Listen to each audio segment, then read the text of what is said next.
전 세계의 동맹관계 변화를 주도하는 미 국방부 정책차관이 한국의 대북 방어와 국방 지출의 역할을 강조했습니다. 트럼프 행정부가 요구사항을 드러내면서 한미 정상회담에서 국방비 증액과 주한미군 역할론이 주요 의제로 오를 가능성이 커지고 있습니다. 워싱턴 연결해 보겠습니다. 홍상희 특파원, 미 국방차관이 한국의 대북 방어 주도 의지를 평가하는 발언이 뒤늦게 알려졌죠? 네, 엘브리츠 콜비 미 국방부 정책차관은 트럼프 2기 행정부에서 전 세계의 동맹관계 변화를 주도하는 인물입니다. 지난달 31일 이뤄진 한미 국방장관 통화 이후 X에 올린 글이 뒤늦게 알려졌는데요. 콜비 차관은 먼저 안규백 국방부 장관과 피트 헤그세스 미 국방장관 간 통화가 매우 생산적이었다고 밝혔습니다. 그러면서 한국이 북한에 대한 방어에서 더 주도적인 역할을 맡으려는 의지와 국방 지출에서의 본보기가 되고 있다고 평가했습니다. 미국이 중국 견제에 역량을 집중하고 있기 때문에 북한 억제에 있어서 한국이 더 많은 책임을 져야 한다는 미국의 기대와 요구를 반영한 표현으로 분석됩니다. 콜비 차관은 미국이 북한 핵위협에서 한국을 보호하기 위해 핵 우산은 계속 제공하지만 북한의 재래식 위협 대응은 한국이 주도해야 한다는 주장을 펴왔습니다. 트럼프 대통령은 지난 3월 임시 국방 전략 지침에서 미국은 중국의 타이완 침공 대비와 미국 본토 방어를 최우선 과제로 하고 북한이나 이란 등 다른 위협 요인에 대한 대응은 동맹국에 맡기기로 하는 방안을 제시했다는 보도가 나오기도 했습니다.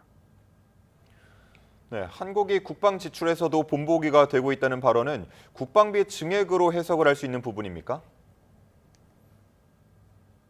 그렇습니다. 그럼 트럼프 대통령은 북대서양 조약기구 나토 회원국의 국내 총생산 GDP 대비 5%의 방위비 지출을 약속을 받았죠. 이 미 국방부는 지난달 언론 질의에서 GDP 5% 국방비 지출 기준이 한국에도 적용된다고 확인을 했습니다. 콜비 차관의 국방 지출 롤모델 발언으로 볼 때 한국에도 국방비 증액을 요구할 것으로 보이는데요. 한국의 GDP 대비 5%는 약 132조 원으로 올해 책정한 국방비 예산 61조 원을 2배 이상 늘려야 합니다. 콜비 차관은 이와 함께 미국과 한국은 지역 안보 환경에 대응하며 한미동맹을 현대화할 필요에 있어 긴밀히 연계돼 있다고 밝히기도 했습니다.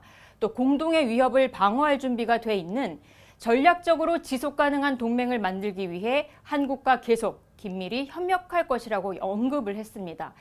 이 발언 가운데 눈여겨볼 필요가 있는 지점은 동맹 현대화 그리고 공동의 위협 방어입니다. 한미동맹이 북한뿐 아니라 미국이 집중하고 있는 중국의 위협을 억제하는 역할을 해야 한다는 의미로 주한미군의 행동 반경을 중국 대응으로 확장할 가능성도 있어 보입니다.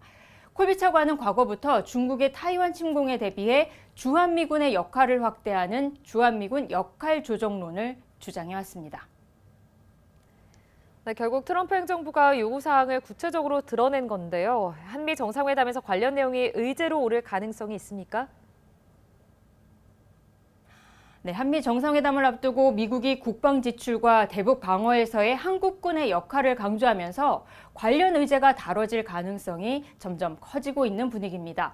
특히 콜비 차관이 한미 국방장관 통화 이후 이런 발언을 했다는 점에서 한국의 방위 역량 증가와 주한미군 역할 조정론에 우리나라도 어느 정도 동의하고 있다는 의미로도 해석이 가능하기 때문입니다.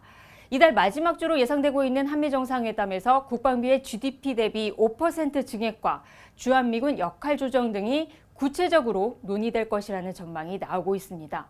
조현 외교부 장관은 그러나 앞서 지난 3일 워싱턴 포스트와의 인터뷰에서는 주한미군은 앞으로도 그대로 유지될 것이고 역할도 현재와 같을 것으로 생각한다고 말하기도 했습니다. 지금까지 워싱턴에서 전해드렸습니다.